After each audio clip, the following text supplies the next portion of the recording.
ஆன்மீக தமிழஞ்சங்களுக்கு ராஜேஷின் அன்பு வணக்கங்கள். பகல் நிலவோட இந்த தேடலில் நம்ம பார்க்க போகிறது சிவதாண்டவம் அப்படின்னா என்னன்னு தாங்க பார்க்க. நம்ம எம்பெருமான் ஈசன் பல தாண்டவங்கள் புரிஞ்சிருக்காரு. அதில் மிகவும் சிறப்பு வாய்ந்த அந்த 8 தாண்டவங்கள் என்ன அப்படின்றத பற்றியும், அந்த 8 தாண்டவங்களுக்கு பின்னாடி இருக்கிற தெய்வீக தத்துவங்கள் என்ன அப்படின்றத பற்றி தான் இந்த பதிவில் முழுமையாகவும் விரிவாகவும் விளக்கமாகவும் பார்க்க போகிறோம். வாங்க பார்க்கலாம்.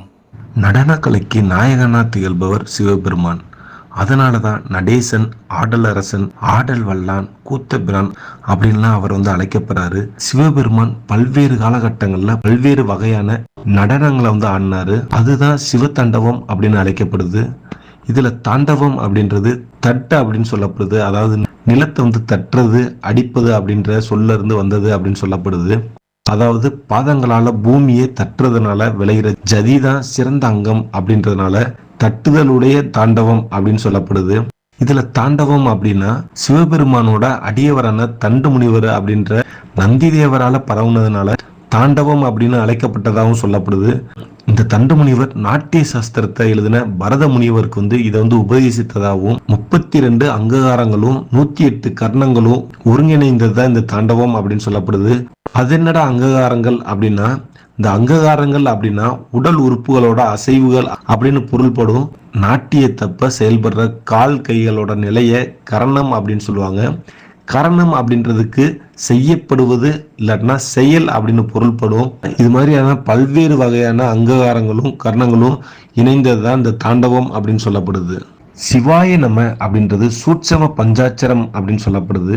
அதாவது துடியேந்தன கையில சி அப்படின்ற எழுத்தும், வீசிய கரத்துல வா அப்படின்ற எழுத்தும், அபய கரத்துல ஏ அப்படின்ற எழுத்தையும், தீச்சுடர் ஏந்திய கரம் ந அப்படின்ற எழுத்தையும், திருவடிக்கு கீழ் உள்ள முயலகன்ல ம அப்படின்ற எழுத்தையும் பொருத்தி பார்த்தோம்னா சிவாய நம அப்படின்ற சூட்சம பஞ்சாட்சரம் நம்ம கண்முன்னே தோன்றுங்க.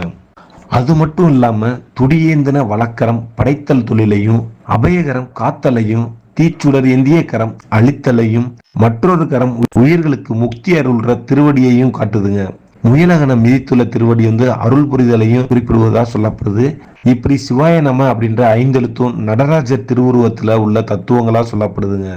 சிவபெருமான் நடனம் ஆடுறதுனாலதான் இந்த உலகமே இயங்குது அப்படின்னும், அவரோட ஒவ்வொரு அசைவும் அண்டத்துல வாழ்ற அனைத்து உயிர்களுக்குமே நன்மை செய்யறதுக்காக தான் அப்படின்னு திருமுறைகள் கூறுதுங்க.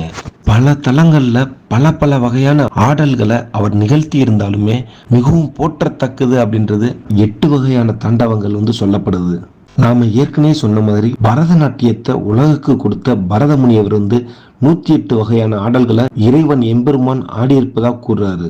அததான் தாண்டவ பேதங்கள் அப்படின்னும் கர்ணங்கள் அப்படின்னும் அழைக்கப்படுது அப்படின்னு சொல்லியிருக்காரு. அதாவது அவரோட அந்த மிகச் சிறப்பு வாய்ந்த அந்த தாண்டவங்கள்லாம் என்ன அப்படின்றத பத்தி தான் பார்க்க போறோம். முதலாவதா காளிகா தாண்டவம். அன்னை சிவகாமி காளியா கோபம் கொண்டு நிற்கையில அவங்களோட கோபத்தை தணிச்சு தானும் அவங்களும் வேற வேற இல்லை அப்படின்னு உலகத்துக்கே உணர்த்துறதுக்காக ஆடின தாண்டவம் தான் இந்த காளிகா தாண்டவம் அப்படின்னு சொல்லப்படுது. இந்த தாண்டவ கோலத்துல இறைவன் 8 கைகளோட காட்சி அளிக்கிறாருங்க. வலது பக்கம் இருக்கிற அந்த கரங்கள்ல உடுக்கை, மணி, அக்னி இது எல்லாத்தையுமே ஏந்தியும், இடக்கைகள்ல அபயஹஸ்தமும் கஜஹஸ்தமும் காட்டியபடி திருக்காட்சி தர்றாருங்க. இந்த வகையான நடனம் திருநெல்வேலியில தாமிர சபையில காணப்படுதுங்க. அது மட்டும் இல்லாம ரத்தின சபையான திருவாலங்காட்டிலையும் கூட காளியா தாண்டவ ரூபத்திலேயே தானே இறைவன் காட்சி அளிக்கிறார் அப்படின்னு சொல்லப்படுது. இந்த நடன கோலத்துல நம்ம இறைவனை தரிசிச்சோம்னா கர்ம வினைகள் எல்லாமே நீங்கி வாழ்க்கையில இன்பம் அப்படி பூத்து மலரும் அப்படின்னும், கடன் தொல்லைகள் எல்லாமே தீரும் அப்படின்னும், தாழ்வு மனப்பான்மையே இருக்காது அப்படின்னும், அதாவது முற்றிலுமாவே அது போய்விடும் அப்படின்னு ஆகமங்கள் சொல்லுதுங்க. அடுத்ததா சந்தியா தாண்டவம்.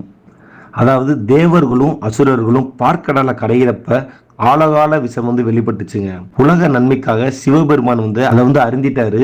விஷத்தோட வீரியத்தால அவரோட உடல் எல்லாமே செயலிழந்து உறைஞ்சு அன்னை பார்வதி தேவியோட மடியில அப்படியே மயக்க நிலையில அப்படியே சாஞ்சாரு. இந்த சில கணங்கள் பூமி அப்படியே நின்றுச்சுங்க. இந்த உயிருக்குமே மூச்சு காற்று கூட கிடைக்கல அப்படின்னு உலகத்தை காப்பாற்றுறதுக்காண்டி தேவர்கள் சிவபெருமான் மயக்கம் தெளிஞ்சு எழுமாறு மனமுருகி வேண்டாங்க. அப்படி வேண்டப்ப மாலை நேரத்துல மெல்ல மெல்ல கண் மலர்ந்தார் நம்ம நீலகண்டர். அதனாலதான் உலகம் மீண்டும் உயிர் கொண்டது அப்படின்னு சொல்லப்படுது. மகிழ்ச்சியில மூழ்கின தேவர்களோட விருப்பத்திற்காக பிரதோஷ நேரத்துல இறைவன் ஆடின நடனம் தான் சந்தியா தாண்டவம் அப்படின்னு சொல்லப்படுதுங்க. அடுத்ததா உமா தாண்டவம். அன்னையும் அப்பருமா சேர்ந்து ஆடுற கோலம் தான் உமா தாண்டவம் அப்படின்னு சொல்லப்படுது. இந்த கோலத்துல அபஸ்மார புருஷனை மிதித்தபடி ஆடுறாரு நம்ம எம்பிரான். ஒரு கரம் கஜகஸ்தம் அப்படின்ற முத்திரையை காட்டுது. காத்தல் தொழில இந்த தாண்டவம் குறிக்கிறதா கருதப்படுது. உலகம் நிலை பெறதுக்கு இந்த நடனம் தான் காரணம் அப்படின்னு சொல்றவங்களும் இருக்காங்க. இறையனாரை இந்த கோலத்துல மனக்கண்ணால கண்டு தரிசிச்சோம்னாலே தம்பதிகளுக்குள்ள ஒற்றுமை நிலவும் அப்படின்னு சொல்லப்படுதுங்க. அப்படிப்பட்ட தாண்டவம் இந்த உமா தாண்டவம் அப்படின்னு சொல்லப்படுது. ஊர்த்துவ தாண்டவம்.